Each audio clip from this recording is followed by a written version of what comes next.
मैं राकेश कुमार वर्मा आपके सामने आपका डिटर्मिनेंट्स पार्ट 2 लेकर आए हैं। ठीक है, तो जो डिटर्मिनेंट्स पार्ट 1 था वो बहुत अच्छे से बताया गया था आप सबको, और बहुत ही बेहतरीन से आप सबका क्वेश्चन भी लगा होगा। शायद एक दो क्वेश्चन भी ना उसमें से बचे होंगे, पूरा का पूरा एकदम ख़त्म हो गया होगा। ठीक है, एक्सरसाइज नंबर 1 की बात हम कर रहे हैं।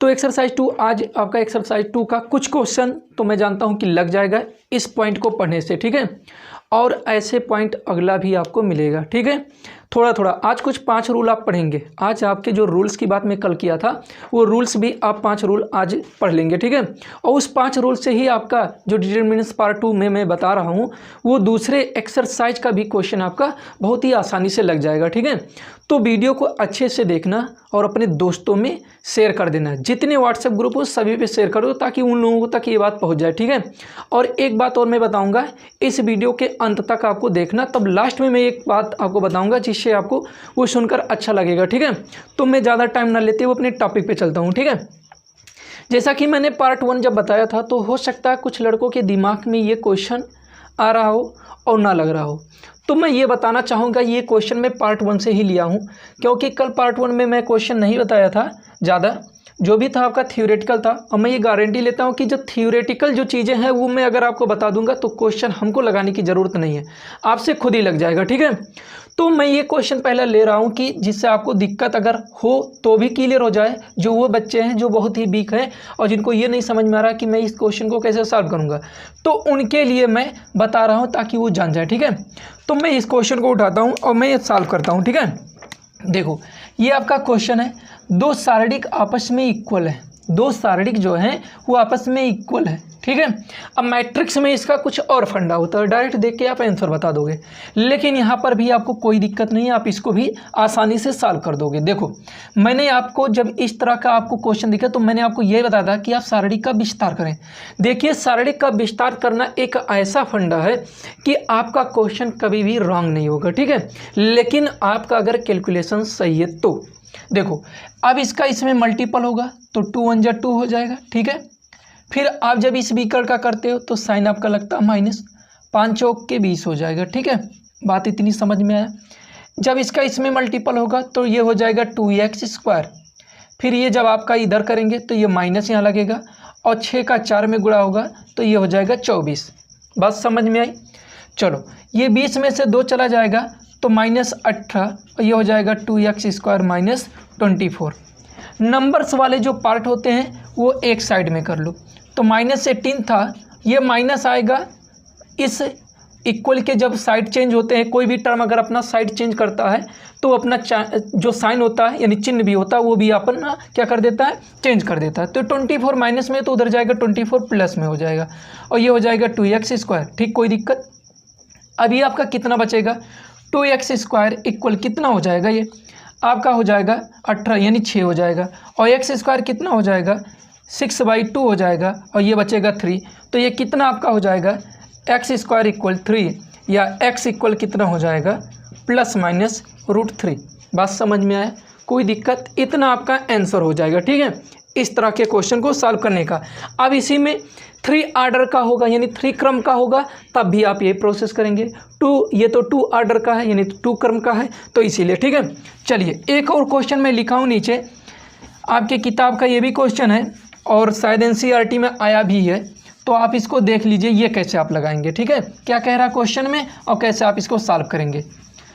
ठीक, देखिए कह रहा है यदि कोई सारणिक कोई डिटर्मिनेंट्स यदि a इक्वल 1 0 0 जैसा कि आपके सामने दिख रहा है। ठीक है, तो कह रहा है दिखाइए कि सारणिक का मान 3a, किसी जो सारणिक दिया है उस सारणिक के 3a बराबर 27 सारणिक a। ठीक है, सारणिक का मान a, ये जो माड जैसा लग जाता है, जैसे ये सारणिक दिया है a बराबर इतना बड़ा, लेकिन इस माड का लगने का मतलब क्या होता है, ये माड नहीं है, वो कह रहा है इस सारणिक का पूरा वैल्यू जो आएगा मान वो कितना होगा। जैसा कि मैंने कल आपको बताया था कि सारणिक का मान सारणिक का विस्तार करना ही कहलाता है। ठीक है, तो मैं ये आपको बताऊंगा। ठीक, अगर ये देखा जाए तो ये रूल के मुताबिक जो आपका 5 रूल बना है उसके अकॉर्डिंग भी लगाएंगे तो बहुत आसानी से लग जाएगा, ठीक है। बट ये रूल से पहले आया है और क्वेश्चन में विस्तार के प्रोसेस से लगाने के लिए, तो आप विस्तार के प्रोसेस से भी जान जाओ, ठीक है, एक्सप्लेनेशन में, ठीक। अब मैं कह रहा हूँ क्या हमको ज्ञात करना है 3a, ठीक है। तो पहला नंबर तो a है और a के साथ में मल्टीपल 3 का, तो हम 3 यानी कि हमको मालूम जो है, जो सारडिंग मालूम है वो हमें a सारडिंग मालूम है, ठीक है, ना कि हमें 3a मालूम है। तो 3a बनाने के लिए इसके प्रत्येक एलिमेंट में हम क्या कर देंगे 3 से मल्टीपल कर देंगे, ठीक है। तो प्रत्येक में जब आप मल्टीपल कर देंगे यानी 3a बराबर आपका क्या हो जाएगा, आपका जो ये 3a हो जाएगा तो ये कितना हो जाएगा 3 हो जाएगा, 0 0 0 3 और 0 हो जाएगा 3 6 हो जाएगा और ये कितना हो जाएगा 12 हो जाएगा। बात समझ में आई इतनी, कोई दिक्कत? लेकिन मैं एक तरीका भी और आपको बताऊंगा, ठीक है, जो कि आपकी प्रॉपर्टी में, मैं इसको मिटा दे रहा हूँ। चलिए अब ये आपका क्या हो गया कि 3a बराबर इतना हो गया। अब कह रहा है कि इसका मान ज्ञात कीजिए, अर्थात अब ये a ना होके ये ऐसे मान लीजिए अपने दिमाग में b, कि मतलब b बराबर इतना सारणिक है और माडा b मतलब उस सारणिक जो आप सारणिक प्राप्त किए हैं, इसी सारणिक का आपका विस्तार ज्ञात करना है। तो आप विस्तार ज्ञात करना बहुत आसानी से जानते हो, जिस एलिमेंट को पकड़ो उसके ऊपर नीचे दाएं बाएं के एलिमेंट नहीं बचने चाहिए, छोड़ दीजिए उसको, ठीक है। तो मैंने 3 को पकड़ा और प्लस के पोजीशन पे है, प्लस वाले पोजीशन पे है, तो मैंने जब इसको छोड़ा तो ये भी कैंसिल है, ये भी कैंसिल, 12 3 का गुणा होगा 36 हो जाएगा और 0 6 का मल्टीपल होगा तो 0 हो जाएगा। बात समझ में आई? फिर इधर मैं माइनस करूंगा क्योंकि 0 माइनस वाले टर्म पे यानी माइनस वाले पोजीशन पे है, तो 0 करेंगे और 0 के जब बाद जो भी ब्रैकेट ऐसे लगा के हम सॉल्व कर मतलब रखेंगे बीच में, तो उसको रखने की ज़रूरत नहीं क्योंकि उसका कोफिशिएंट 0 हो गया। और क्योंकि जब किसी भी टर्म में किसी भी पॉइंट में अगर हम 0 का मल्टीपल करते हैं तो पूरा का पूरा टर्म क्या हो जाता है 0 हो जाता है। तो ये अब मैं इतना लिख के 0 लिख दूंगा, ठीक है। अब ये आपका हो गया प्लस, प्लस की जगह पे कितना है 3 है। अब ये कितना हो जाएगा, ये भी कैंसिल हो जाएगा, ये भी कैंसिल हो जाएगा, इसका इसके साथ मल्टीपल हो रहा है, इसका इसके साथ मल्टीपल हो रहा है, 0 माइनस 0 अर्थात 0 में से 0 जाएगा, 0 बचेगा, 3 का मल्टीपल होके ये भी क्या हो जाएगा पूरा का पूरा 0 हो जाएगा। बात समझ में आए? 36 में से अगर हम 0 को घटाते हैं तो उसके मान में कोई परिवर्तन नहीं होता है, अर्थात ये सब 0 होके सिर्फ हमारे पास 36 का मल्टीपल 3 के साथ। अब जब ये गुणा करेंगे तो 3 का 6 में गुणा करेंगे 18 होगा और 3 का 9 में करेंगे तो 3 का 3 में करेंगे 9 और ये आपका कैरी था तो ये हो गया 10 यानी 108 आ गया, ठीक है। चलिए इतनी बातें क्लियर हो गई आपकी।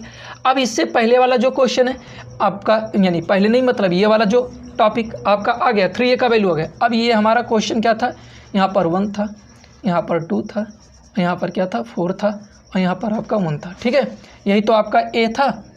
अब यहाँ क्वेश्चन में आपको समझने की ज़रूरत है।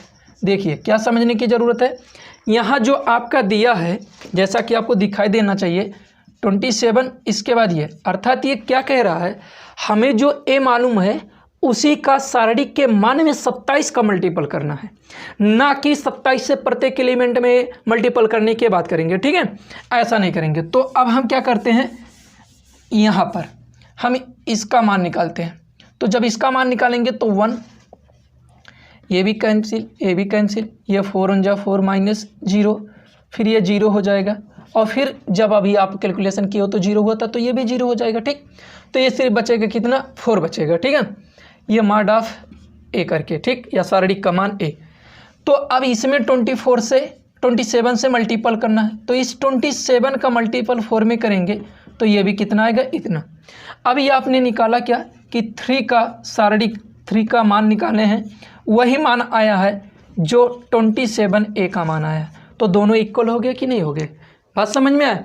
चलिए अगर इतनी बातें समझ में आ गई हैं तो मैं अब इसको मिटाता हूँ। चलिए देखिए, अब उधर दिख रहा था कि नहीं तो पता चले, देख लिया करो कि उधर दिख रहे थे। अब यहाँ पर पहला रूल आपको जो पढ़ना है, ये पहला रूल आपका बहुत ही इम्पॉर्टेंट है, एक बात समझ लो, बहुत ही इम्पॉर्टेंट है। जब आप सिद्ध करने वाला प्रोसेस पढ़ेंगे या सिद्ध करने वाले प्रश्न जब पढ़ोगे तो उसमें आपको मैक्सिमम सिद्ध क्या करना रहेगा 0, सबसे ज़्यादा आपको 0 सिद्ध करना है। तो इसके लिए आप करेंगे क्या, एक काम करिएगा, अपने दिमाग में अभी से बैठा लीजिए, क्या बैठाना है कि किसी भी सारणिक, देखिए रूल अपने कॉपी में पेन के साथ लिखते रहो। ये मैं इसमें नहीं लिखा हूँ हिंदी में क्योंकि बहुत लंबा लंबा है, ठीक है। तो मैं बोल दे रहा हूँ, आप लिख लीजिए। किसी भी सारणिक के किसी भी स्तंभ या किसी भी पंक्ति के प्रत्येक तत्व शून्य हो तो उस सारणिक का मान शून्य होता है। फिर से एक बात, किसी भी सारणिक के एक स्तंभ या एक पंक्ति के प्रत्येक एलिमेंट अगर जीरो हैं तो उस सारणिक का मान जीरो होता है। ऑटोमेटिक जीरो हो जाएगा, आपको एक्सप्लेनेशन करने की ज़रूरत नहीं है, यहाँ पर एक्सप्लेनेशन की ज़रूरत नहीं है, ठीक है। तो यानी इसका विस्तार करने की ज़रूरत नहीं है डायरेक्ट। तो आप जब प्रूफ करने वाले क्वेश्चन पढ़ेंगे तो उसमें आप यही कीजिएगा, क्या कीजिएगा कि कैसे भी करके आप किसी भी रो को, किसी भी कॉलम को शून्य कर दीजिए, उसके प्रत्येक एलिमेंट को शून्य कर दीजिए और वो आपका आसानी से क्या हो जाएगा, जीरो हो जाएगा, ठीक है। अगर आपको प्रूफ चाहिए तो प्रूफ भी ले लीजिए क्योंकि आप लोग प्रूफ पे ज़्यादा डिपेंड रहते हो, ठीक है। तो चलिए, आप प्रूफ की बात करते हो तो मैं कल बताया था कि चाहे इस सारणी के किसी भी रो को, किसी भी कॉलम को आप पकड़ के उसके प्रत्येक एलिमेंट से विस्तार कर सकते हैं। और मुझे विस्तार करना सबसे आसान ये लगता है, और आज से आपको भी आसान लगने लगेगा, कि आप जीरो वाले एलिमेंट को विस्तार कीजिए। अब रही बात, तो आप जानते हैं चिन्ह का प्लस माइनस, प्लस ये हो जाएगा माइनस, ये हो जाएगा प्लस और ये हो जाएगा माइनस। बस इसी बात का आपको ध्यान देना है। क्या ध्यान देना है कि जिस पंक्ति या जिस कॉलम को आप पकड़ के, यानी कि जिस रो या कॉलम को पकड़ते हैं, उसका आपको ध्यान रखना चाहिए कि उसके प्रत्येक एलिमेंट किस पोजीशन पे हैं, प्लस पोजीशन पे हैं या माइनस पोजीशन पे हैं, ठीक है। तो मैंने इसको पकड़ा तो ये मेरा जीरो हो गया, ठीक है। अब जीरो हो गया तो ये भी ख़त्म और ये भी वाला ख़त्म, तो यही दोनों बचेंगे। चलिए, ये 5 4 4 और -2, ठीक। फिर ये क्या है, प्लस जीरो है तो प्लस जीरो लिखेंगे, बात समझ में आना चाहिए। प्लस जीरो रखेंगे तो ये भी ख़त्म हो जाएगा, ये भी ख़त्म हो जाएगा, बचेगा 2 2, तो कितना बच जाएगा, चलिए मैं यहाँ लिख रहा हूँ, दिख रहा कि नहीं देख लो तो थोड़ा, 2 2 बचेगा और 4 और -2 बचेगा, ठीक। फिर इसके बाद -0, ये भी ख़त्म हो जाएगा, ये भी ख़त्म हो जाएगा। कौन कौन बचेगा, 2 2 5 और 4 बचेगा। बात समझ में आई, कोई दिक्कत। अब इसका जब आप विस्तार करेंगे तो विस्तार कीजिए, लेकिन सबसे आसान बात आप जानते हैं कि इसका मल्टीपल अगर जीरो के साथ तो जीरो, इसका मल्टीपल इस सारणी के साथ में तो जीरो, इसका मल्टीपल इसके साथ में तो ये भी क्या हो जाएगा, जीरो। तो सभी मिला जुला के आपके क्या हो जाएंगे, जीरो। आपको ये बात समझ में आ गया होगा, कोई दिक्कत समझने में। चलिए, ये पहला पॉइंट आपका ख़त्म, यानी पहला प्रॉपर्टी आपका बहुत ही इंपॉर्टेंट है, आप इसको हमेशा याद रखिएगा, ठीक है। चलिए, अब पहला पॉइंट तो आपका ख़त्म हुआ, दूसरे पॉइंट पे हम चलते हैं, ठीक है। दूसरा पॉइंट हमारा क्या है, देखिए, किसी भी सारणी की दो आसन्न पंक्तियाँ या दो आसन्न कॉलम, हाँ, जो आपके पंक्त हो या स्तंभ हो, यही दो इन हम पंक्तियों को कह रहे हैं या इन दो स्तंभों को कह रहे हैं, इनका आपस में चेंजिंग कर दिया जाए, ऐसे करके इनका आपस में चेंजिंग कर दिया जाए तो इसके मान में कोई परिवर्तन नहीं होता है और सिर्फ क्या हो जाता है, उनके चिन्ह बदल जाते हैं, ठीक है। जैसा कि ये रूल 3 में पहले बोल दिया आपके सामने, ये रूल 3 की बात कर रहे हैं, ठीक है। रूल 3 में ये मैंने पॉइंट लिख दिया है और बोल दिया पहले। देखो यहाँ, देखो मैं दिखाना चाहूँगा कि अगर आपका यहाँ पर A1 A2 B1 B2 है तो यहाँ पर जब आप इसका एक्सप्लेनेशन करते हैं तो यहाँ पर देखो ये इतना आएगा, ठीक है। अब यहाँ पर A1 था, A2 था, तो A1 से पहले मल्टीपल हुआ थी और B2 से, ठीक। अब इसमें से जब इस टर्म में से मैं माइनस कॉमन लेता हूँ तो यहाँ मैंने माइनस कॉमन लिया, ये प्लस हो जाएगा, ये माइनस हो जाएगा, जैसा कि यहाँ पर आपको देखने को मिला। जब यहाँ पर प्लस हो जाएगा तो ये बताओ, जब यहाँ पर आपका 1 था तो यहाँ पर 1 था, यहाँ पर 2 है तो यहाँ पर आपका 2 नहीं होगा, तो जब यहाँ पर आपका 2 हो गया तो यहाँ पर नीचे 1 होगा। तो यही मैंने कहा क्या आपका चेंज हुआ है, ये वाला यहाँ पर, यानी ये वाला जो रो था इस रो की जगह पर और ये वाला रो इस रो की जगह पर हो गया, ठीक है।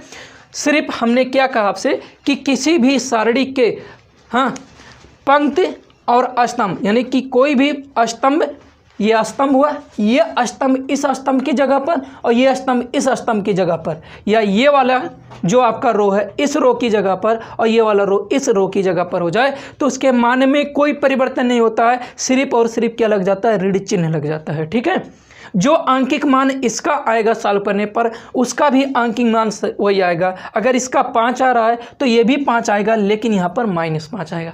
बस डिजिट में कोई परिवर्तन नहीं, साइन में परिवर्तन हो जाएगा। ठीक है, यहाँ पर दूसरा रूल आपका जो था वो मुझे पहले बोलना था, चलो मैं बोल दे रहा हूँ। क्या कि किसी भी, देखो ये आपका क्या है, सारणिक है, सारणिक है ये पूरा, ये आपका क्या हो गया, कॉलम, ये भी कॉलम। अगर किसी भी कॉलम को आप किसी भी कॉलम को, जैसे ये वाला आपका कॉलम हुआ, आप इसको रो में, यानी कि हमने आपका यहाँ रूल लिखा कि अगर सी को आर में यानी सी को आर में चेंज कर दिया जाए या सभी आर को सी बना दिया जाए। कहने का मतलब क्या है कि अगर ये पूरे एलिमेंट जैसे हैं इनको मैं ऐसे बना कर दूं, यानी कि ये आपका कॉलम में है, ये मैं रो में बना दूं, ये कॉलम में है रो बना दूं, तो इसके मान में कोई परिवर्तन नहीं होता। ये रूल 2 था आपका। ठीक है, इसके मान में कोई परिवर्तन ही नहीं होता, ना इसके चिन्ह में कोई परिवर्तन होता है। ये रूल आपका 2 हो गया और ये आपका रूल 3 खत्म हो गया। ठीक है, जैसा कि मैंने इसका प्रूफ भी यहाँ पर देखो, प्रूफ भी आपका है जो मैंने दे दिया। ठीक है, चलिए इतनी बातें क्लियर हो गई, रूल 2 भी क्लियर हो गया, रूल 3 भी क्लियर हो गया। अब रूल 4 पे चलते हैं, लिखते रहिएगा नहीं तो दिक्कत हो जाएगा। ठीक है, देखिए रूल 4 क्या है कि किसी भी सारणी, ध्यान से लिख लीजिएगा, किसी भी सारणी के 2 पंक्ति या 2 स्तंभ के प्रत्येक एलिमेंट इक्वल आ जाएं तो वो आपका सारणी क्या हो जाएगा, शून्य हो जाएगा। क्या हो जाएगा, शून्य हो जाएगा। फिर से मेरी बात सुनो, हमने यही कहा कि किसी भी सारणी के 2 स्तंभों या 2 पंक्तियों की बात, मैंने 2 पंक्तियों या 2 स्तंभों की बात कहा, उसके प्रत्येक एलिमेंट समान हो जाएं तो वो सारणी क्या हो जाएगा, शून्य हो जाएगा। ठीक है, जैसा कि देखो यहाँ पर A1 B1 C1 A1 B1 C1 और यहाँ पर A3 B3 C3, ये तो सबसे अलग है, लेकिन यहाँ पर देखा जा रहा है कि 2 एलिमेंट आपस में क्या है, इक्वल है, 2 रो के एलिमेंट इक्वल हैं। ठीक है, इसका प्रूफ भी चाहिए आपको, तो चलो प्रूफ पे चलते हैं। वो प्रूफ आपके लिए क्या होगा, मैंने मान लिया कि कोई सारणिक A, इसको मैंने A मान लिया, A बराबर A1 B1 C1 A1 B1 C1 A3 B3 C3। ठीक, कोई दिक्कत, बोलिए, इतना समझ में आया बात। अब यहाँ पर देखिए मेरा ये क्या है, R1 है और ये मेरा क्या है, R2 है। अभी आप रूल 3 में पढ़े हो कि इसको इसकी जगह पर और इसको इसकी जगह पर लिख सकते हैं, तो जब लिख सकते हैं तो इसको मैंने A1 B1 C1 A1 B1 C1 और A3 B3 C3, मतलब मेरे कहने का क्या है कि मैंने इस वाले रो को इस रो की जगह पर लिख दिया और इस वाले रो को इस वाले रो की जगह पर लिख दिया। ठीक है, तो हमने इंटर एक्सचेंज किया है। ठीक है, तो जब इंटर एक्सचेंज किया है तो इसके मान में क्या हो जाता है, यहाँ पर क्या हो जाएगा, सिर्फ और सिर्फ इस सारणी के सामने क्या लग जाएगा, माइनस लग जाएगा। यही तो मैंने बताया। तो जब माइनस लग जाएगा तो माइनस, और इस पूरे का जो वैल्यू आपने माना है वो कितना है, A है, तो ये आपका हो जाएगा कितना, ये A उस A के पास जाएगा तो A प्लस A इक्वल कितना हो जाएगा, 0। A आप जोड़ेंगे तो 2A बराबर कितना हो जाएगा, 0। तो A बराबर 0/2 तो ये कितना हो जाएगा, 0, यानी A बराबर आपका कितना हो गया, 0 हो गया। बात समझ में आया, A का मतलब इसी सारणी का मान तो 0, बोलिए, A की जगह पर यही सारणी तो हम माने थे। तो ये रूल 4 भी आपका क्लियर हो गया, कोई दिक्कत नहीं, कहीं कोई प्रॉब्लम हो तो बताओ। ठीक, जैसा कि आपको मैंने कहा था कि जितनी भी चीज़ें हैं मैं आपको बहुत अच्छे से बताऊंगा, और बहुत लोगों को सारणिक बहुत ही हार्ड लगता है, बहुत ही कठिन, और रियल में है भी, ऐसी बात नहीं है, लेकिन उनके लिए जिनको कुछ नहीं आता, ठीक है, और जिनको आता है उनके लिए कुछ भी कठिन नहीं है। ठीक, आपका रूल 4 भी क्लियर हो गया।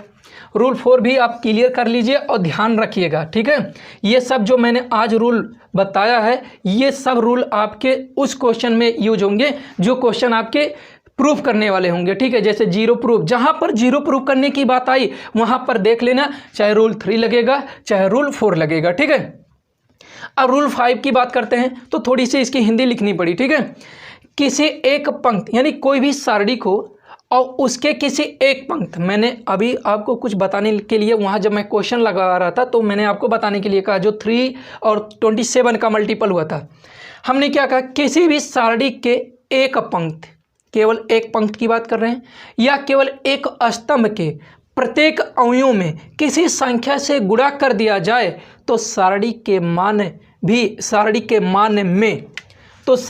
मान में भी उसी संख्या से गुणा हो जाता है। बात समझ में आया? नहीं समझ में आया तो देख लो, उसका भी मैं एक सिस्टम बता देता हूँ, एक क्वेश्चन उस तरह का लेकर। देखो A1 A2 A3 B1 B2 B3 C1 C2 C3, अगर ये आपका कोई सारणिक है, ठीक है, तो अगर यहाँ पर आप किसी एक नियत संख्या से, देखो हमने यही कहा कि मान लेते ये मेरा कोई सारणिक है, तो किसी एक स्तंभ की बात या किसी एक पंक्ति की बात, ठीक है, किसी एक स्तंभ या पंक्ति में किसी एक संख्या नियत संख्या से मल्टीपल हुआ हो, कांस्टेंट नंबर से मल्टीपल हुआ हो, तो उस कांस्टेंट नंबर को हम लोग क्या करते हैं, उस सारणी के आगे कर देते हैं। अर्थात जो ये जो सभी के सभी एलिमेंट हैं, इस एलिमेंट को यहीं पर रहने देंगे और इसमें से आपका हट जाएगा। जैसा कि आपका 3 था ना, तो 3 का मल्टीपल सिर्फ हम किसी एक में भी करा सकते थे या उस सारणी के मान में, ठीक है। तो ये आपको ध्यान ये देना है कि मैंने यहाँ जो बताया आपको कि यहाँ पर जो यम का मल्टीपल हुआ था, उस यम को हम बाहर कर देंगे और इस सारणी का पूरा विस्तार कर दें। विस्तार करने के बाद जो मान आएगा उसी मान में मैं यम से गुणा कर दूंगा। अर्थात जैसे आपने ए का मान निकाला और उसके बाद 27 से मल्टीपल किया। बात समझ में आया? तो ये बात आपको बहुत अच्छे से समझ में आ गया होगा, ठीक है। और एक बात इसी में थोड़ा सा इसका एक सेकंड पॉइंट भी होता है। अगर मानते हैं इसमें यम से मल्टीपल हुआ हो, इसमें एन से मल्टीपल हुआ हो, चलो किसी और पेन से लिख देते हैं, इसमें एम से मल्टीपल हुआ हो इसके प्रत्येक एलिमेंट में, इसके प्रत्येक एलिमेंट में एन से मल्टीपल हुआ हो, ठीक है, और इसके प्रत्येक एलिमेंट में पी से हुआ हो, ठीक है, तो क्या होगा इसका मान? तो इसका मान आप बहुत आसानी से कर सकते हो। अभी मैं और एक बात बताऊंगा, इसमें से एम निकाल दो, इसमें से एन निकाल दो, इसमें से पी निकाल दो और जो सारणी है उसी सारणी को। ऐसा क्यों किया गया? मान लेते हैं कि ये 140 है, ये 100 कुछ है, ये 253 है, मतलब ऐसे नंबर से बड़े बड़े डिजिट आ जाए, तो क्या जब आप इसका विस्तार करोगे तो क्या कर पाओगे? गुणा करने में बहुत ही कठिनाई आपको हो जाएगी, ठीक है। आप कितने भी मास्टरमाइंड हो गुणा करने के लिए, लेकिन आपको वो गुणा अलग से ही करना पड़ेगा, ये बात सेवर है, ठीक है। तो आप क्या करेंगे, पहले ये देख लीजिए कि किसी भी पंक्ति में कोई ऐसा नंबर तो नहीं है, किसी भी कॉलम में कोई ऐसा नंबर तो नहीं है जो दो सब में से कॉमन हो सकता है। कॉमन हो तुरंत उस कॉमन नंबर को आप बाहर कर लीजिए। क्या इसमें भी कोई कॉमन नंबर हो रहा है? कॉमन कर लो। कोई कॉमन हो रहा है तो कॉमन कर लो। बात समझ में आए? और मैं एक बात बताऊंगा, अब यहाँ पर जब आप प्रूफ का क्वेश्चन करेंगे, प्रूफ का, तो वहाँ पर एक बात यहीं पर मैं और बताऊंगा, क्या कि किसी भी एक कॉलम में, हाँ, किसी भी एक कॉलम में या सभी कॉलमों में, यानी C1 में, C2 में, C3, मैं ये कॉलम की बात कर रहा हूँ, इसमें से मैं इसकी बात, एलिमेंट की बात नहीं कर रहा हूँ, कॉलम की बात मैं कर रहा हूँ। किसी भी कॉलम में किसी एक नियत संख्या से आप गुणा भी कर सकते हैं, भाग भी कर सकते हैं, कोई दिक्कत नहीं।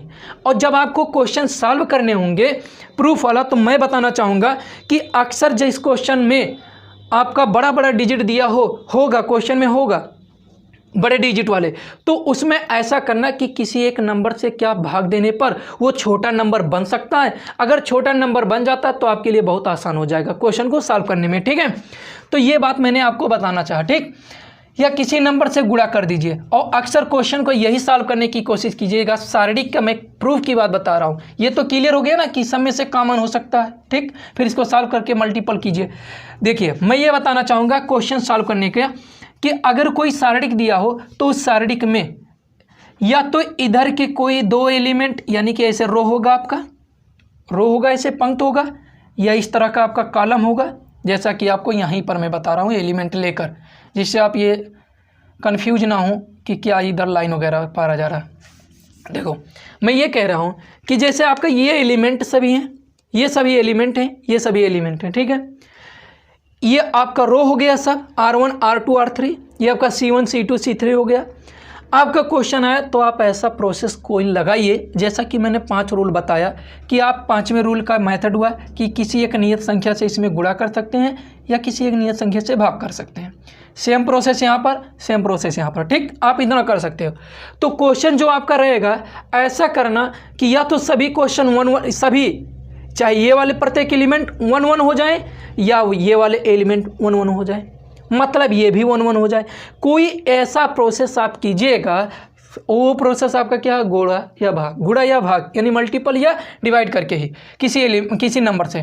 तो जब ये आपका 1-1 हो जाएगा तो आपका कैलकुलेशन आसान हो जाएगा, ये 1 हो जाएगा तो आसान हो जाएगा। और इससे बेहतर मैं बताना चाहूँगा कि या तो ये पूरे एलिमेंट, ये पूरे एलिमेंट, मतलब चाहे ये वाला रो, चाहे ये वाला रो, चाहे ये वाला रो आपका 0 हो जाए। क्या हो जाए, आपका 0 हो जाए।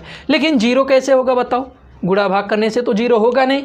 तब आप क्या करेंगे, वो भी मैं तरीका आपको बता दे रहा हूँ। आप यहाँ पर चाहे C1 - C2 का, चाहे C1 - C3 लगा लीजिएगा, चाहे C1 - C2 - C3 लगा लीजिएगा। C2 - C3 का मतलब, C1 - C2 का मतलब, ये होता क्या है ये मैं बता रहा हूँ। आप मैथ पढ़ने आपके पास दिमाग है, क्या दिमाग है आपका, ये C1 है, ये आपका C2 है, ठीक है। अगर आप सोच रहे हैं कि या तो मैं इसकी जगह पर 0 बना दूं, तो आपका क्वेश्चन आएगा, क्वेश्चन को देख के आप बताएंगे कैसा कि कौन एलिमेंट आप चाहते हैं, कौन सा कॉलम चाहते हैं कि आपका 0 हो जाए। मैं चाह रहा हूँ यही हो जाए, तो मैं इसको लिखूंगा C1 stand to C1 - C2 या C1 - C3 या C2 - C1 या C3 - C2, C3 नहीं, ये हो जाएगा हाँ C3 - C1, ठीक है।